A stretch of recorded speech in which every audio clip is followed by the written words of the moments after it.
이제 로마서 강해도 오늘 포함해서 3번 남았습니다. 이제 새로운 강해를 또 준비하고 있고 하나님께서 오늘의 말씀을 통해서도 우리에게 도전하시고자 원하시는 바가 있을 텐데 그것을 우리가 기대함으로 함께 반응하면 좋겠습니다. 오늘 25번째 거룩한 입맞춤으로 서로 문안하십시오 라는 제목의 말씀으로 로마서 16장 1절부터 16절까지 하나님 말씀 나누도록 하겠습니다. 오늘 이제 이 로마서 16장 본문은 그간 우리가 나누었었던 십자가 복음의 교리, 그리고 논증, 그리고 이제 실천적인 권면을 마무리하는 그런 장으로서 이 바울의 교회론을 실제적으로 보여주는 본문이겠습니다. 우리가 신학적으로 이 개혁주의 신학을 이야기할 때 그 개혁주의 신학의 교회론이라고 한다면 가시적인 교회, 또 언약 공동체, 또 만민 제사장직, 성도의 교통, 이렇게 압축해서 설명할 수 있을 것입니다. 결국 우리가 지금 보고 있는 이 본문에서 도출된 신학적인 결론이겠죠. 지체의 이름이 서로 간에 불리워지고 또 각자 하나님께서 선물로 주신 공동체의 유익을 위해 허락하신 은사를 통해서 섬기며 또 서로 권면과 문안, 성도들 모두가 성령 안에서 한 몸된 지체라는 것을 오늘 이 본문에서 만나게 될 여러 사람의 명단을 통해서 바울은 이야기하려 하는 것입니다. 사람들의 이름들이 등장할 때 그간 우리가 말씀을 통해서 해왔었던 그런 교회에 대한 어떤 정의, 추상적인 이론이 아니라 실제 공동체 속에서 서로 간의 관계 가운데 구체적으로 하나님께서 말씀하시고자 원하시는 진정한 교회가 무엇인가라는 것을 저와 여러분들이 엿보실 수 있게 되기를 바랍니다. 1절부터 2절까지 말씀. 갱그레아 교회의 일꾼이요 우리의 자매인 베베를 여러분에게 추천합니다. 여러분은 성도에 합당한 예절로 주님 안에서 그를 영접하고 그가 여러분에게 어떤 도움을 원하든지 도와주시기 바랍니다. 그는 많은 사람을 도와주었고 나도 그에게 신세를 많이 졌습니다. 아멘. 사도 바울이 이 베베라는 자매를 이 서한을 통해서 공식적으로 칭찬을 합니다. 저도 가끔 어떤 교회 이름을 부르면서 그 사람을 칭찬할 때가 있어요. 그러면 저랑 같이 사시는 분이 가끔 그런 얘기를 해요. 너무 그렇게 특정인을 이렇게 막 내세우지 마십시오. 이렇게 이런 식으로. 그럼 저는 이제 그런 얘기를 합니다. 내가 누군가를 힐난하거나 비난하기 위해서 또는 책망하기 위해서 사람들 있는 자리에서 그 사람의 이름을 얘기했다면 잘못했을 수 있는데, 만약에 누군가 귀감이 되고 교우들에게 본이 된다면 나는 그런 사람의 이름은 불러서 칭찬해 주는 것이 마땅하다고 생각합니다. 그러면 이제 또 근데 너무 그런 사람이 좀 편중되는 것 같습니다. 목사님 편애하는 게 있는 것 같습니다. 뭐 이런 식으로 얘기하면 알겠습니다. 그냥 이제 얘기하고 많은 이렇게 흐뭇하게 끝나지는 않지만 어쨌든 근데 이제 공개적으로 누군가의 이름을 이렇게 딱 불러서 얘기를 했을 때 불러지지 않는 사람에 대한 배려를 생각하는 마음이겠죠. 그렇죠? 아마 이 사도 바울도 그런 마음 다 헤아리고 있을 겁니다. 그런데 특정인들의 이름을 이렇게 거론할 때는 그에 합당한 하나님의 말씀이 우리에게 선포되길 원하시는 그런 뜻이 있기 때문이라고 우리는 들여다봐야 할 것입니다. 이 베베라는 자매를 공식적으로 칭찬할 때 여기서 이제 이 사람을 일꾼이라는 단어를 썼습니다. 이 일꾼이라는 이 단어가 디아코노스라는 단어인데 이 복음서와 사도행전에서 이 디아코노스라는 단어가 어떻게 번역됐는가를 봤더니 우리가 잘 아는 집사라는 단어로 번역이 됐어요.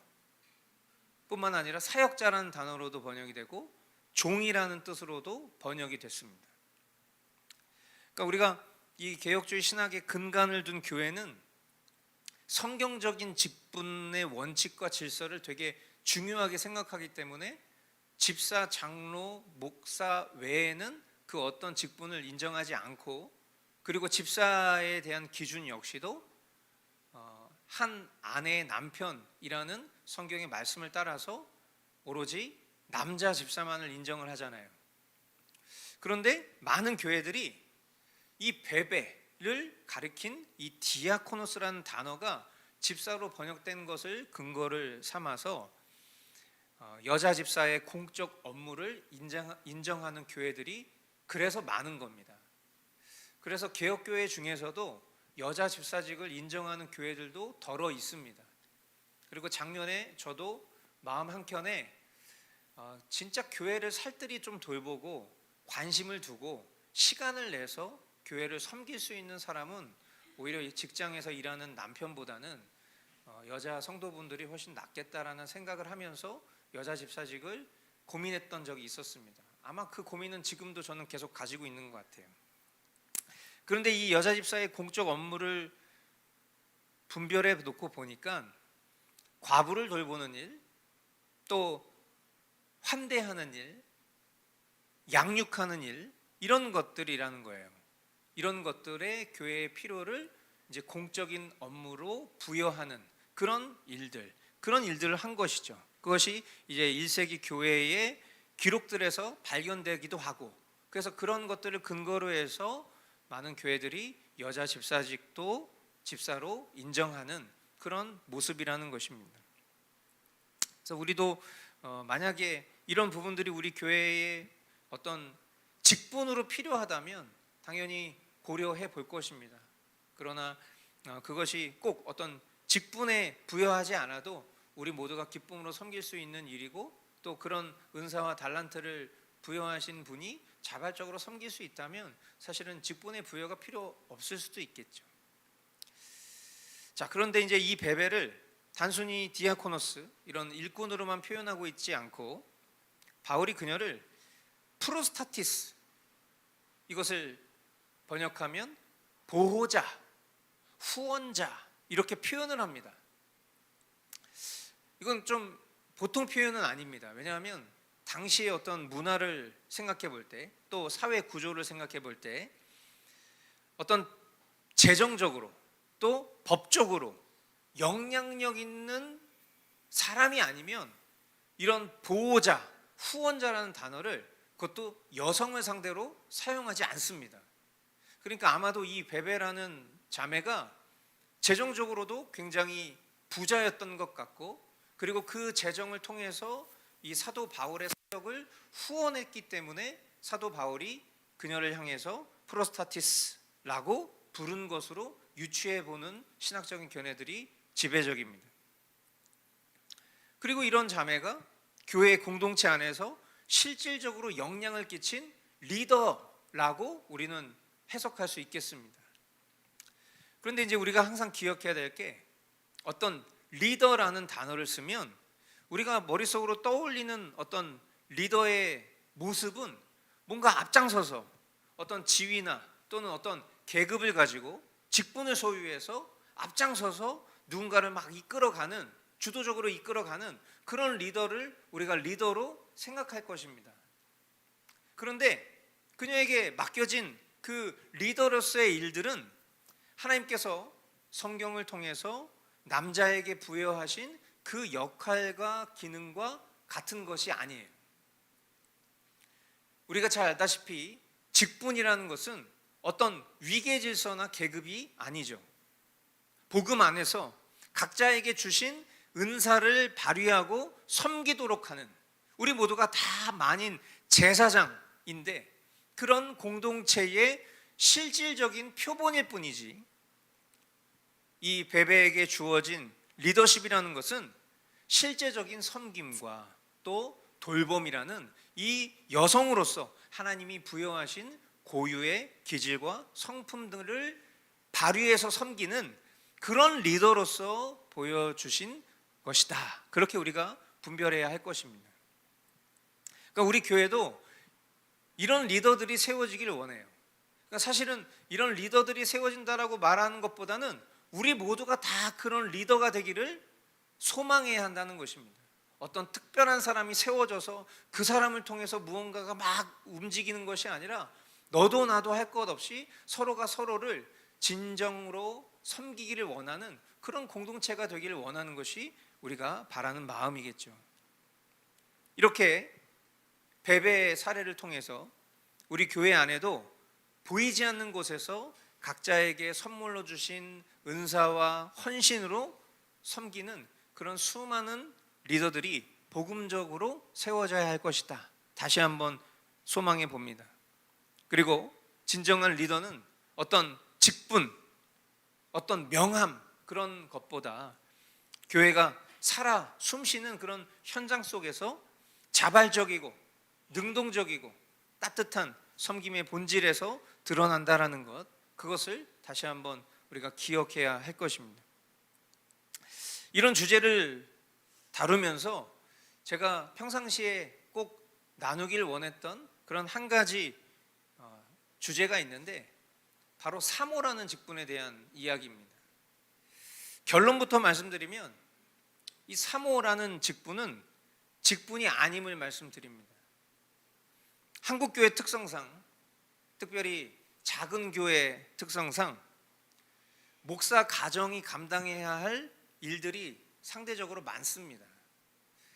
보편적으로 불리우는 사모라는 호칭을 우리 교회도 사용하고 있어요. 근데 같이 사시는 분이 저는 사모라는 호칭을 쓰는 것이 개혁교회의 전통에 부합하지 않다고 생각합니다. 이렇게 얘기하시더라고요. 그래서 제가 그런 걸 너무 그렇게 따지면 안 됩니다. 우리 교회 개혁교회 아닙니까? 그 성경에 있지도 않은 자꾸 직분을 그렇게 호칭으로 부르게끔 하는 거 합당하지 않은 것 같습니다. 예, 알았습니다. 라고 이렇게 얘기하진 않았지만, 좋게 얘기하진 않았지만, 근데 제가 이런 주제를 또 다루면서 말씀 앞에 서 보니 이 역시도 자연스럽게 우리에게 떠나보내야 될 호칭이 아닌가라는 생각을 해봅니다. 저는 그래서 그럴 때마다 그거는 이제 보편적으로 부르는 호칭일 뿐이지 어떤 막 직분으로서 드높이기 위한 호칭이 아니니까 너무 그것에 대해서 민감하게 반응하는 것은 바람직하지 않다라고 얘기를 하면서 제가 이야기하는 점은 교역자라는 것을 기억해라, 그렇게 얘기합니다. 교역자가 뭡니까? 우리는 보통 교역자라고 하면 목사님, 전도사님 이런 분들이 교역자라고 생각을 하지만 사실은 그 교역자라는 단어 자체가 교회의 일꾼입니다. 교회를 섬기는 일꾼. 그러니까 사실 우리 모두는 다 어떤 의미에서는 교역자인 거예요. 사역자인 것이죠. 그래서 그 속에서 성도로 또 자매로 형제로 부를 수 있는 문화들이, 그것이 성경적으로 건강한 그런 교회의 호칭이자 질서요 문화일 것입니다. 분명한 것은 호칭과 직분으로 인정받는 것보다 누구나 떠올리고 감사할 수 있는 섬김의 리더들이 진짜 리더가 아닌가 싶습니다. 여러분들도 한번 머릿속으로 떠올려 보십시오. 그냥 작은 우리 교회만 생각해 봤을 때 우리 교회 안에서 이 사람은 정말 섬기는 사람이야, 이 사람이 없으면 이 자리에 아무것도 할 수가 없어 라고 떠올리는 어떤 그런 일꾼들이 있지 않습니까? 그런 일꾼의 자리가 누군가를 떠올려서 그 특정인만 생각나는 그런 교회가 되는 것이 아니라 모든 교회의 일과 사역에 정말 이 베베의 모범처럼 섬김의 리더십을 우리 모두가 자연스럽게 세워갈 수 있게 되기를 주님의 이름으로 축복합니다. 3절로 5절 말씀입니다. 그리스도 예수 안에서 나의 동역자인 브리스가와 아굴라에게 문안하여 주십시오. 그들은 생명의 위협을 무릅쓰고 내 목숨을 구해준 사람들입니다. 나뿐만 아니라 이방 사람의 모든 교회도 그들에게 감사하고 있습니다. 그리고 그들의 집에서 모이는 교회에도 문안하여 주십시오. 나의 사랑하는 에베네도에게 문안하여 주십시오. 그는 아시아에서 그리스도를 믿은 첫 열매입니다. 아멘. 공교롭게도 베베에 대한 감사와 칭찬의 표현 후에 또 다른 동역자인 브리스가와 아굴라 부부에 대한 감사를 이어가고 있는데요, 여성의 이름인, 아내의 이름인 이 브리스가의 이름을 먼저 부르고 표기했다라는 거, 여기에 우리가 잠시 머무를 필요를 느낍니다. 제 개인적 견해와 또 많은 신학자들은 이것을 바울의 실수로 보지 않습니다. 의도된 부름과 표기라고 생각하고 있어요. 왜 그럴까? 우리가 이제 어떤 교회의 어떤 질서, 그리고 하나님께서 세우신 가정의 영적 권위, 이런 것들을 논할 때마다 어쩔 수 없이 남자와 여자의 역할이 다르다라는 것을 명확하게 알게 됩니다. 그런데 그것이 우리가 살아가는 시대적 문화 속에서 바라보면 마치 남녀 평등을 주장하지 않는 것처럼 보일 때가 많습니다. 남자가 머리처럼, 그리고 아내가 그 머리를 지탱하는 어떤 부속기관인 것처럼 표현하고 실제로 그렇게 여겨지게끔 말하는 것들이 많잖아요. 직분에 있어서도 여자가 할 수 있는 직분은 없고, 교회의 질서와 권위 속에서도 여자는 그저 정숙하고 조용히 섬기는 일만 해야 되는 것처럼 보이다 보니까 요즘 시대처럼 정말 여성 인권을 굉장히 중요하게 생각하고 또 그 인권을 중요하게 이야기하는 가치를 뛰어넘어서 마치 페미니즘과 같은 잘못된 형태의 인권 문제가 대두되는 이런 시점에서 성경이 이야기하고 있는 여성에 대한 그런 관점들은 너무나도 편협적이고 구시대적인 것처럼 보이는 것이 우리가 체감하는 바입니다. 그런데 지금 그런 기조를 조금 뒤집어 엎고 베베라는 그런 재력과 또 섬김의 리더십을 가지고 있는 자매에 대해서 특별히 할애해서 칭찬과 또 신세졌다라는 얘기를 한 다음에 또 다른 동역자 부부에 대한 이야기를 하는데 여자인 브리스가 얘기를 먼저 한다? 이것을 실수나 우연으로 생각할 수는 없습니다.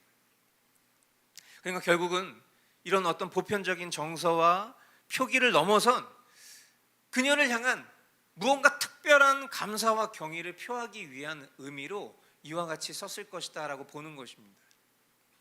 왜 그런 의도를 가졌을까? 곰곰이 들여다보면 우리의 삶에서도 그런 것들이 있기 때문에 우리가 이해할 수 있는 순간들이 옵니다. 그게 뭐냐면, 지금 이 부부가 어떤 일을 했냐면 교회를 위해서요, 자신의 집을 모임의 장소로 내어주었어요. 만약에 이 일이 당대 그 로마 정부에게 발각된다면 그들은 심각한 박해를 받을 것은 물론이거니와 그들의 재산이 몰수될 것이고 신변의 위협 또한 큰 위험을 겪게 될 것입니다. 불편이 있고요, 위험이 있습니다. 자신의 시간을 내어줘야 됩니다. 공간을 내어줘야 됩니다. 뿐만 아니라 솔솔치 않게 보이지 않는 재정의 헌신도 있었을 것입니다. 자신의 일상을 개방하는 진짜 환대의 용기를 이 부부가, 특별히 아내인 브리스가가 했을 것은 말하지 않아도 참으로 수고스러웠을 것이다 라는 것을 우리는 충분히 들여다볼 수 있어요. 옛날 우리 어르신들 세대에 보면 뭐 바깥에서 이렇게 식사하고 약주 드시다가 집으로 친구들을 막 데리고 옵니다. 밤늦게 막 새벽에. 그럼 어떻게 되죠? 잠들고 있었던 엄마가, 아내가 술상을 봐야 되는 문화는 아주 지극히 당연한 일상 속에서 보여주는 풍경 같은 거였어요. 물론 그 일을 계기로 해서 부부싸움이 나기도 하고 바가지를 긋기도 하지만 그 자리에서만큼은 남편의 체면을 높여주기 위해서 남편 친구들을 밤늦게 새벽에라도 환대할 수 있었던 것이 우리 어머니 세대들의 특징이었습니다. 요즘 같으면 바로 이혼감이죠. 그런데 지금 이 브리스가 어땠을까 생각해 보면 우리가 일상을 살아가는 삶 속에서도 우리가 누군가의 집에 방문하게 되면 사실은 남편이 하는 일이 거의 없어요. 대부분 다 아내인, 엄마인 여성이 음식을 준비하고 청소를 하고 손님을 마주하고 그 뒤처리까지도 다 여자가 하는 일들입니다.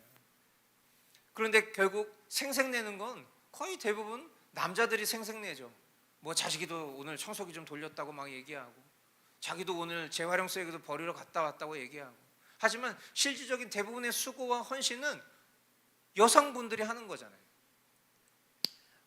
사도 바울은 그리고 이방 사람의 모든 교회 역시도 이 부부에게 감사했을 텐데, 이 감사의 속에서 이 여성인 브리스가의 이름을 먼저 부른 것은 다 이와 같은 의미를 담고 있지 않았을까라는 것이 신학적인 해석이고, 또 저 또한 그렇게 생각하는 바입니다.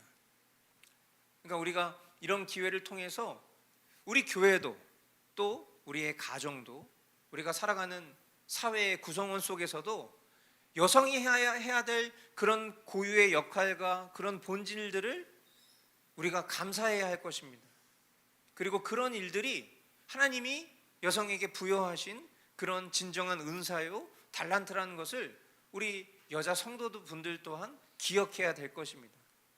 그래서 뭔가 하나님께서 제정하신 질서를 뛰어넘고자 함이 아니라 하나님께서 부여하신 것을 충성되이 감당하는 그런 리더십이 각 가정과 또 교회와 지금 우리가 살아가고 있는 이 사회 가운데에도 그것이 회복돼야 할 것입니다.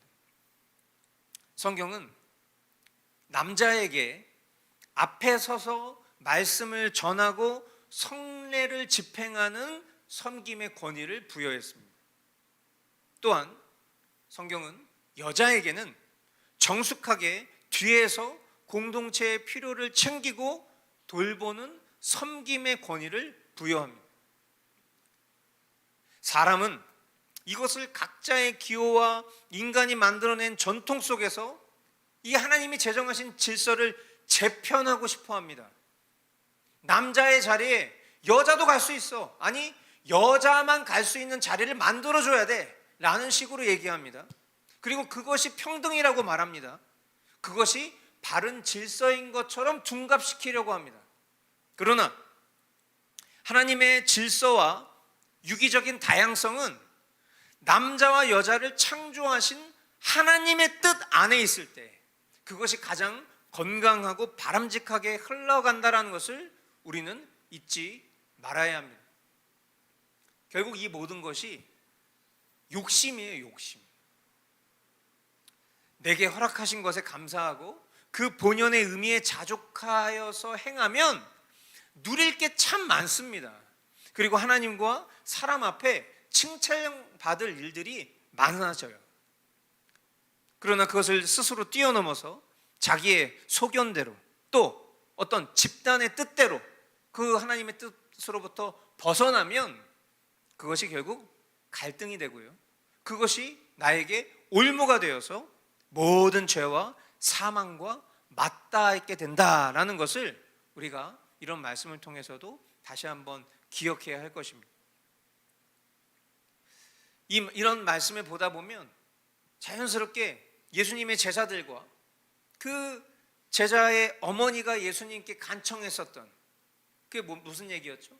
하나님 나라에서의 한 자리 기억하시죠? 그 말이 얼마나 예수님 입장에서는 예수님의 그 십자가 대속의 의미와 성육신의 무게를 모르는 말이었을까? 우리는 깨닫지 않습니까? 예수님이 이 땅에 오신 목적이 무엇이죠? 섬김을 받기 위해서 오셨습니까? 아니에요. 섬기기 위해 오셨습니다. 죽음으로 섬기기 위해 오셨어요. 그 예수님을 우리가 주님으로 믿는다면 지극히 낮은 자리에서 섬기는 이가 하나님과 사람에게 높임받게 될 것을 우리가 말씀으로 배운 사람들이라면 주님이 부여하신 직분과 역할, 사역 등에 대해서 주님이 제정하신 방식대로 순종할 수 있길 또한 우리가 사모해야 할 것입니다. 그런 의미에서 우리 교회에 우리 여자 성도분들께 참 감사합니다. 다른 교회 가면 모두가 다 집사님이라고 불릴 분들, 권사님이라고 불릴 분들, 뭐 구역장, 속회장, 셀리더 다 그러기에 출중하신 분들일 텐데, 또 다른 교단에 가면 전도사님도 할 수 있고 목사님도 할 수 있는 그런 분들일 텐데, 근데 우리 교우들이, 우리 여자 교우분들이 이런 님 이런 것에 집중하지 않고 각 가정과 우리 교회에서 조용히 허락하신 그 본분에 성실을 다하는 그 중심을 우리 주님께서 기뻐하신 줄 믿습니다. 우리 교회가 지금까지 함께 신앙하면서 우리 여자 교우분들, 성도분들의 그 수고와 섬김이 있었기 때문에 우리 모두가 또 감사와 기쁨으로 신앙할 수 있었던 것입니다. 참 고맙습니다. 그리고 우리 주님께 영광을 돌려드립니다. 이어지는 말씀 6절로 15절까지 좀 긴 명단의 말씀인데요, 제가 읽겠습니다. 여러분을 위하여 수고를 많이 한 마리아에게 문안하여 주십시오. 나의 친척이며 한때 나와 함께 갇혔던 안드로니고와 유니아에게 문안하여 주십시오. 그들은 사도들에게 좋은 평을 받고 있고 나보다 먼저 그리스도를 믿은 사람들입니다. 주님 안에 있는 나의 사랑하는 암블리아에게 문안하여 주십시오. 그리스도 안에서 우리의 동역자인 우르바노와 나의 사랑하는 스타구에게 문안하여 주십시오. 그리스도 안에서 인정을 받는 아벨레에게 문안하여 주십시오. 아리스토블로의 가족에게 문안하여 주십시오. 나의 친척인 헤로디온에게 문안하여 주십시오. 주님 안에 있는 나기수의 가족에게 문안하여 주십시오. 주님 안에서 수고한 드루베나와 드루보사에게 문안하여 주십시오. 주님 안에서 수고를 많이 한 사랑하는 버시에게 문안하여 주십시오. 주님 안에서 택하심을 받은 루포와 그의 어머니에게 문안하여 주십시오. 그의 어머니는 곧 내 어머니이기도 합니다. 아순그리도와 블레곤과 허메와 바들로바와 허마와 그들과 함께 있는 형제자매들에게 문안하여 주십시오. 빌룰로고와 율리아와 네레오와 그의 자매와 울룸바와 그들과 함께 있는 모든 성도에게 문안하여 주십시오. 아멘. 이 바울이 이름을 언급하는 것, 앞서 서두에도 말씀드렸다시피 복음이 이론과 지식에 머무는 것이 아니라 실제로 각자의 신앙과 봉사, 인내와 사랑, 동역의 흔적으로 교회 안에 새겨진다라는 그 교회의 본질을 아주 잘 드러내는 모습이라고 생각합니다. 이 1세기 로마의 대도시죠. 여러 배경, 계층, 성별, 은사가 뒤섞인 이런 복잡한 사회 속에서 바울은 주님 안에서라는 이 한 표현으로 모두의 정체성을 하나로 규정을 하고 있습니다. 여기에는 자신의 목숨을 아낌없이 내건 동역자도 있고요, 아시아에서 처음으로 회심한 에베네도도 있고, 구제와 헌신에 앞장섰던 마리아라는 사람도 있고, 무명의 평신도 집안, 수고한 자들, 심지어 이분은 내 어머니 같은 분이에요 라고 불렸던 루포의 어머니도 불리어지고 있습니다. 이런 명단을 보면 우리는 그냥 빨리 지나쳐버리기 쉽죠. 그러나 이것을 통해서 우리가 놓치지 말아야 될 것은 결국 성경이 말하는 교회는 무엇인가. 매주 우리가 이 교회론에 대해서 너무나 감사하게도 이 로마서 말씀과 또 배직 신앙 고백서에 지금 우리가 보고 있는 챕터를 통해서 이 교회론을 계속해서 정의하고 있지만, 우리가 알다시피 교회는 어떤 추상적인 모임이 아니고 또 교리나 조직, 행사로만 세워지는 것도 아닙니다. 우리 한 사람 한 사람이 주님의 그 십자가 복음으로 부름을 받아서 은사와 부르심, 형편과 처지를 따라 서로의 신앙의 각자의 이름을 걸고 연약함과 수고, 신실함과 사랑을 실제로 주고받는 그런 언약 공동체, 그게 바로 교회입니다. 하이델베르크 유리문답 55문은 이렇게 말합니다. 나는 모든 성도와 더불어 주 예수 그리스도를 머리로 하는 한 몸의 일원이며 각자 자신이 받은 은사로 서로의 유익과 복을 위해 힘써야 한다는 것을 믿습니다. 바울이 이 본문에서 굳이 사소해 보이는 이 한 사람 한 사람의 이름을 빼놓지 않고 기록하는 이유는 복음은 교리책에만 남는 것이 아니라 실제 사람들의 삶과 각자의 섬김 속에 성숙의 열매로 드러나고 있음을 말하고 싶은 것입니다. 누군가는 섬기는 것으로, 누군가는 수고하는 것으로, 누군가는 기도의 어머니로, 누군가는 새로운 일을 시작한 첫 열매로, 누군가는 묵묵한 동역자로 그렇게 이름이 불리우며 교회의 역사에 남는 것입니다. 이것이 바로 교회가 지키려고 애쓰는 성도 간의 교통인 것이고 은사와 직분의 구분, 그 질서와 다양성 위에 세워지는 진정한 하늘 가족인 것입니다. 우리 머스트 교회 한 사람 한 사람의 이름도 하나님 앞에서 신실하게 새겨질 수 있게 되기를 축복합니다. 우리의 섬김과 동역, 또 겸손과 헌신이 그저 어떤 종교 생활이 되는 것이 아니라 하나님의 은혜에 반응하는 신앙생활로 표출될 수 있기를 소망합니다.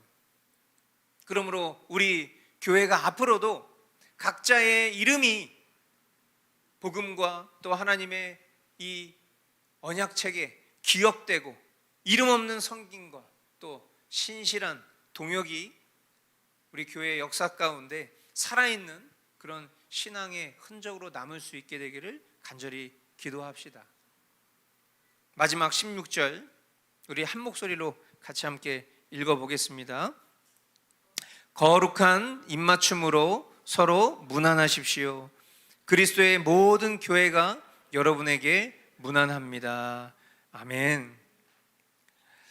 거룩한 입맞춤으로 서로 문안하십시오. 여기서 바울이 명령처럼 강조하는 이 거룩한 입맞춤은 단순히 어떤 인사 같은 그런 교제 행위가 아니라 고대 교회에서 가족, 언약 백성, 신앙 공동체가 서로를 진실되게 받아들이고 환영하는 그런 복음적인 신앙 고백의 행위였다라는 것을 우리가 알아야 됩니다. 그러니까 우리는 문화적으로 왜 우리가 외국에 가면 이렇게 서로 이렇게 입맞춤 하잖아요. 그러니까 실제로 막 입을 맞추는 건 아니지만 이렇게 이런 식으로 하잖아요. 그런 행위를 빗대어서 이야기를 할 때 그것이 단순한 그냥 웰컴의 어떤 그런 인사가 아니라 같은 신앙과 같은 복음 안에서의 환대가 담겨져 있는 인사를 말한다라는 거죠. 그런데 여기서 거룩한이라는 말은 교회 안에서 이루어지는 모든 교제, 인사, 환대가 우리가 가지고 있는 죄성과 분열 또한 혈연과 이해관계를 넘어서 오직 복음으로 맺어진 그런 언약 공동체의 구별됨을 요구하는 그런 의미로서 거룩함이라는 것입니다. 오늘 우리도 예배 전후에 또 식사 교제 가운데 디브리핑 시간에 교리교육 시간 내에 우리가 서로의 이름을 부르면서 축복하고 진실한 환대와 또 인사의 문화를 갖게 될 것입니다. 우리가 말씀 전에 서로 교제하는 시간이 있잖아요. 서로 한 주간 우리 성도들 샬롬으로 인사 나눕시다 라고 했을 때 그 시간이 우리 주보에 표기되어 있지는 않지만 그것도 예배 순서입니다. 우리가 하나님 말씀 앞에 나아가기 전에 우리 모두가 그리스도 안에서 한 몸 된 공동체라는 것을 서로 문안하는 시간으로서 확인하는 거예요. 그러니까 우리가 그때 우리가 서로를 바라보면서 샬롬 샬롬 이렇게 인사 나누는 거, 그리고 우리가 식사하면서 또 이제 예배 마치고 교제할 때, 우리가 한 주간 잘 됐냐고 서로 마주 보면서 인사할 때, 그리고 또 교리 공부 시작하기 전에도 우리가 서로 사랑으로 축복하며 인사 나눌 때, 그런 모든 것들이 결국 거룩한 입맞춤에 해당하는 시간들입니다. 우리가 그것을 통해서 가깝고 친한 사람뿐만 아니라 조금 서먹서먹하고 멀리 있는 사람에게까지도 우리가 그리스도 안에서 한 몸 된 지체라는 것을 확인하는 그런 환대가 우리 가운데 회복되어져야 한다는 것이죠. 그랬을 때 교회다운 어떤 교회의 아름다움, 교회의 영적 성장이 이루어진다는 것입니다. 말씀을 맺겠습니다. 사랑하는 성도 여러분, 바울은 마지막까지 이 공동체 안에 한 사람 한 사람을 실명으로 부르면서 축복했습니다. 단순한 인사를 넘어서 복음 공동체의 본질을 이 거룩한 문안 안에 담아냈습니다. 저와 여러분, 그리고 머스트 교회 모든 이름이 우리가 세상 가운데는 알려지지 못한다 할지라도 하나님 나라와 그 언약책에는 반드시 귀하게 기억되는 그런 신앙 공동체 될 수 있기를 축복합니다. 오늘 이따가 디브리핑하는 동안 함께하는 성도의 이름을 한번 직접 부르면서 축복하는 시간이 있을 겁니다. 그 시간 동안 적은 그 3-4명이 모인 그 자리 속에서 서로의 이름을 부르면서 진실되게 축복해 보시기를 바랍니다. 그리고 한 주간 각 가정에서 우리 교우들을 떠올리면서 그 지체들의 이름을 불러보며 기도해 보실 수 있게 되기를 바랍니다. 그리고 실제로 한 주간 내 삶의 자리에서 한 번이라도 거룩한 문안을 실천하는 한 명이 되어 보시기를 또한 권면드립니다. 거룩한 입맞춤으로 서로 문안하십시오. 이 명령이 저와 여러분들의 삶 속에 성취될 때 우리가 좋은 교회가 되고, 또 그런 좋은 교회가 모인 우리 교회가 좋은 교회로 하나님 앞에 인정받기를 간절히 소망합니다. 기도하겠습니다.